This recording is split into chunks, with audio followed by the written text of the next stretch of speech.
मीरपुर नाम के शहर में तेजस अपनी पत्नी नीरू के साथ रहता था। पति पत्नी दोनों ही नौकरी करते थे। एक दिन तेजस गांव अपनी माँ के पास फोन करता है। हेलो, प्रणाम माँ। जीते रहो माँ, तुम दादी बनने वाली हो हैं? अरे वाह, ठीक है बेटा, मैं कल ही आती हूँ। जब माँ जी शहर पहुंची तो बेटे बहू ने बहुत अच्छे से स्वागत किया। लीजिए माँ जी, चाय। अरे गर्मा गर्म पकोड़े ले आओ माँ के लिए। नीरू रसोई में गई और 2 मिनट में ही पकोड़े ले आई। जी ये लीजिए। बहू जादू से बनाए हैं क्या? अभी तो रसोई में गई थी। यम्मी। माँ जी, शीला रसोई में पकोड़े तल रही है, मैं बस लेकर आई। हे भगवान, मेरा धर्म भ्रष्ट कर दिया तूने। अब तो गंगा जल से शुद्धिकरण करना होगा। दूसरे दिन, माँ जी मैंने नाश्ता बना दिया है, ऑफिस जा रही हूँ। पर अभी तो घर का सारा काम पड़ा है। शीला आती ही होगी, झाड़ू पोछा बर्तन कपड़े वो सब कर लेगी। हमारे जमाने में घर का सारा काम हम ही करते थे।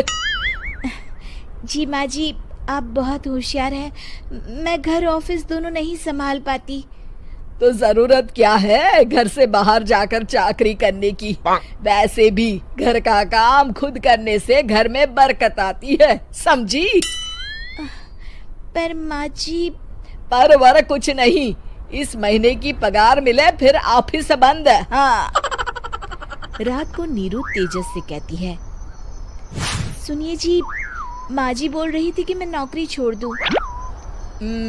वैसे ठीक ही तो है, अभी तुम्हें आराम की जरूरत है। फिर भी आराम कहाँ, शीला को छुड़ाने के लिए बोल रही थी। तो अब 24 घंटे में इतना काम तो कर ही सकती हो। पर जॉब पसंद है मुझे, घर पर मन नहीं लगेगा। अगले दिन जब दोनों ऑफिस के लिए निकल रहे थे, मेरी तो कोई कीमत ही नहीं है इस घर में। माँ जी, आजकल महंगाई बहुत है, रहन सहन भी बदल गया है, दोनों नौकरी करते हैं तभी ठीक रहता है। अच्छा, तू कहना क्या चाहती है? मेरा बेटा तुझे बिठा के खिला नहीं सकता? तू ही इस घर का खर्च चला रही है, हैं? नहीं माँ जी, मेरा वो मतलब नहीं था। मतलब खूब समझती हूँ, ये बाल धूप में सफेद नहीं किए मैंने। हाँ। अब तो ये रोज का काम हो गया था। तेजस भी रोज की झिकझिक से परेशान हो गया था। एक दिन उसने कहा, नीरू, वैसे भी तुम्हें मैटरनिटी लीव मिलने वाली है, तो अभी से ही छुट्टी ले लो। पर क्या, मेरी सैलरी अच्छी खासी है। आखिर नीरू ने रिजाइन कर दिया। जब बच्चा हुआ तो घर में सब बहुत खुश हुए। कुछ दिनों बाद तेजस फाइल देख रहा था। क्या हुआ तेजस, कुछ परेशान लग रहे हो? हाँ, वो हमारी जितनी सेविंग्स थी वो तो हॉस्पिटल में और छठी के फंक्शन में खत्म हो गई है नीरू।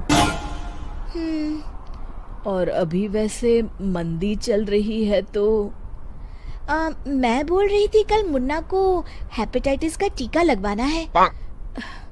नीरू, क्या पोस्टपोन नहीं कर सकते? नहीं जी, बिल्कुल नहीं।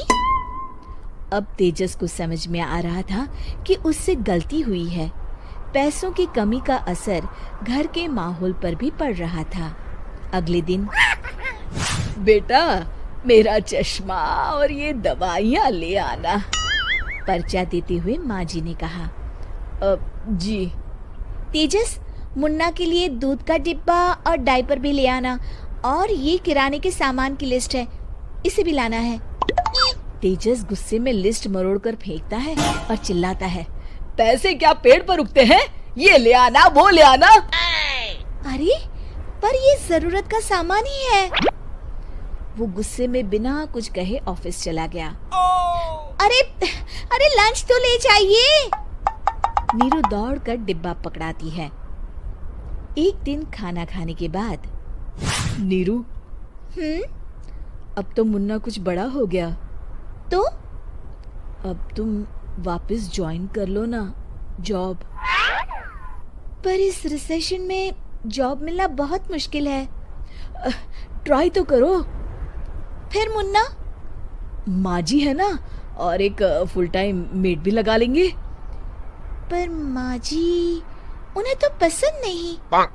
तभी माँ जी वहाँ आ जाती है और प्यार से नीरू के सर पर हाथ फेरते हुए बोलती है, अब मेरी समझ में आ गया बहू, पहले के और अब के समय में अंतर है। तुम काम शुरू करो, मुन्ना की जिम्मेदारी मेरी। मेरी प्यारी माँ जी। ये कहकर नीरू उनके गले लग गई। शिक्षा, परिवर्तन संसार का नियम है, हमें भी समय के साथ चलना चाहिए।